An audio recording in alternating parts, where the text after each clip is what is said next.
Hi வணக்கம் எல்லாருக்கும். இன்றைக்கி யூனிவர்ஸ் உங்களுக்கு கொடுக்குற லவ் மெசேஜ் என்ன அப்படின்னு பார்க்கலாமா? யூனிவர்ஸ் உங்களுக்கு என்ன லவ் மெசேஜ் கொடுக்குறாங்க, உங்களோட எனர்ஜி என்ன, உங்கள் பர்சனோட எனர்ஜி என்ன, உங்கள் லவ் ரிலேஷன்ஷிப் எப்படி இருக்குது என்ன அப்படின்னு பார்க்கலாம். யூனிவர்ஸ் என்ன சொல்கிறாங்க? ஜட்ஜ்மெண்ட் கார்டு வந்திருக்கு. ஓகே, இந்த கார்டு வந்து ஒரு ஸ்பெஷல் கார்டு. ஓகேவா? ஒரு ஸ்பிரிச்சுவல் அவேக்கனிங், பாஸ்ட் ஹீலிங், அப்புறம் ரீபர்த், இதெல்லாம் மீன் பண்ணுற ஒரு கார்டு. லவ் ரீடிங்கை பொறுத்த வரைக்கும் இந்த கார்டுக்கு என்ன மீனிங் அப்படின்னு பார்த்தோன்னா, நீங்களும் உங்கள் பர்சனும் இப்போ வந்து ஒரு பெரிய எமோஷ்னல் ஃபேஸை வந்து பாஸ் பண்ணிகிட்ருக்கலாம். ஓகேவா? கடந்து வந்துட்டுருக்கலாம். ஏதோ ஒரு மிஸ் அண்டர்ஸ்டாண்டிங் உங்களுக்குள்ளே இருக்கும், ஒரு சைலன்ஸ், இல்லை செப்ரேஷன், இது எல்லாமே இருந்திருந்தாலுமே யூனிவர்ஸ் வந்து இப்போ உங்களுக்கு வந்து ஒரு நியூ சாப்டர் கொடுக்க போகிறாங்க. ஓகேவா? அதுதான் இந்த கார்டோட ஓவரால் ஒரு மீனிங்காக இருக்குது. இந்த கார்டை வச்சு உங்களோட பர்சன் எனர்ஜி என்ன அப்படின்னு பார்த்தோன்னா, அவங்க மனசுக்குள்ளே வந்து ஒரு குற்ற உணர்ச்சி இருக்குது, ரொம்ப வருத்தப்படுறாங்க, ரொம்ப ரெக்ரெட் ஃபீலிங் இருக்குது. அவங்க வந்து கடந்த காலத்தில் எடுத்த சில தவறான டிசிஷன்ஸ் வந்து உங்களை ரொம்பவே ஹர்ட் பண்ணியிருக்கோம். ஆனால் அதை வந்து அவங்க இப்போ வந்து தப்பு, நம்ம பண்ணது தப்பு அப்படின்றத அண்டர்ஸ்டாண்ட் பண்ணிக்கிட்டாங்க. அவங்கக்கிட்ட வந்து ஒரு ரீபர்த் ஆஃப் லவ் எனர்ஜி வந்து இப்போ இருக்குது. ஓகேவா? அவங்க வந்து உங்களோட பாண்ட் வந்து ஒரு டிவைன் பாண்டிங் அப்படிங்கிறத ஃபீல் பண்ணுறாங்க.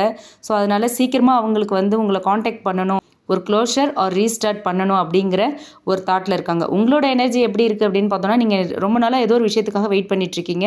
இப்போ வந்து உங்களோட சோல் வந்து, உங்களோட மனசு வந்து ஒரு அமைதியை தேடிட்டுருக்கு. ஓகே, நீங்கள் வந்து உங்களை நீங்கள் மன்னிச்சுக்கணும் ஃபஸ்ட்டு. அப்போ தான் யூனிவர்ஸ் வந்து உங்களுக்கு ஒரு நியூ பிகினிங் கொடுக்கும். அதாவது நீங்கள் செய்த தவறை உணர்ந்து அதிலேருந்து நீங்கள் வெளியே வரணும். அப்போ தான் யூனிவர்ஸ் உங்களுக்கு ஒரு நியூ பிகினிங் கொடுக்கும்.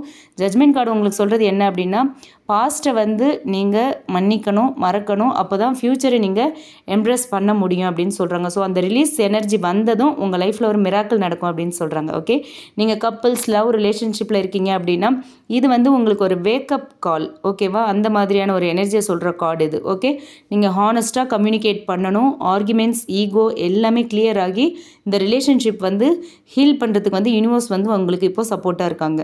ஓகே, நீங்கள் சிங்கிள்ஸாக இருக்கீங்க அப்படின்னா பழைய க்ரஷ் இல்லைன்னா உங்களோட எக்ஸ் பர்சன் வந்து உங்ககிட்ட திரும்பி வரத்துக்கான வாய்ப்பு இருக்குது. ஓகேவா? ஆனால் இந்த டைம் வந்து நீங்கள் ரொம்ப மெச்சூர்டாக நீங்கள் பிஹேவ் பண்ணணும். நீங்கள் வந்து டிசிஷன்ஸ் கரெக்டாக எடுக்கணும், பவுண்டரிஸ் செட் பண்ணணும். அதே மாதிரி ஒரு நியூ லவ்க்கும் வந்து உங்களுக்கு வாய்ப்பு இருக்குது. ஸ்பிரிச்சுவல் கனெக்ஷன் மாதிரி ஒரு ரிலேஷன்ஷிப் உங்களுக்கு அமையலாம். ஓகேவா? ஸோ ஓவரால் மெசேஜ் என்ன அப்படின்னு பார்த்தா, நீங்களும் உங்கள் பர்சனும் பாஸ்ட் லைஃப்பில் இருந்த பாஸ்ட்டில் நீங்கள் உங்களுக்குள்ளே ஏற்பட்ட இஷ்யூவில் நிறைய அனுபவங்கள் கற்றுட்ருக்கீங்க. இப்போ அந்த சோல் வூண்ட்ஸ் எல்லாமே ஹீல் ஆகுது. ஓகேவா? யூனிவர்ஸ் உங்களுக்கு ஒரு ஃப்ரெஷ்ஷான ஒரு ஸ்டார்ட்டை கொடுக்க போகிறாங்க. ஓகேவா? அது சோல் லெவல் லவ்வாக இருக்கலாம். Okay, thank you.